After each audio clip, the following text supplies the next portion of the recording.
இப்போ நாம் தமிழர் கட்சிக்கு வந்து 8% ஓட்டு சதவீதம் இருக்குன்னு சொல்றாங்க.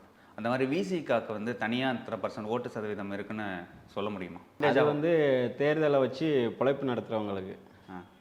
தேர்தலை வச்சு மக்களுக்கு ஏதாவது செய்யணும்னு நினைக்கிறவங்களுக்கு கண்டிப்பாக அப்படி ஓட் பர்சன்டேஜ் வச்சு தான்.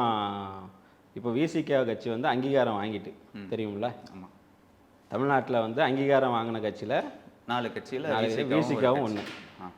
இப்போ தமிழ்நாட்டில் இன்றைக்கி அதிமுக, திமுக, அதுக்கு அடுத்த லிஸ்ட்டில் பெரிய கட்சி அப்படின்னு பார்த்தீங்கன்னா, பெரிய மக்கள் தொகை கொண்ட ஒரு தொண்டர்களை கொண்ட ஒரு கட்சி அப்படின்னா அது விடுதலை சிறுத்தைகள் கட்சி தான். இப்போ திமுக கூட்டணி கணக்குகளா அது கூட்டணியிலே இருக்கிறனால மக்களுக்கு உழைக்கணும், ஒரு சித்தாந்தத்தை கையில் எடுத்துகிட்டு வந்து அரசியல் பேசுகிறோம். அப்படி பார்க்கும்போது நீங்கள் வெறுமனே ஓட்டை மட்டும் கணக்கு பண்ணியே சமூகத்தில் அரசியல் செய்ய முடியுமா? அரசியலுங்கிறது என்ன? மக்களுக்கு பணி செய்கிறது தானே.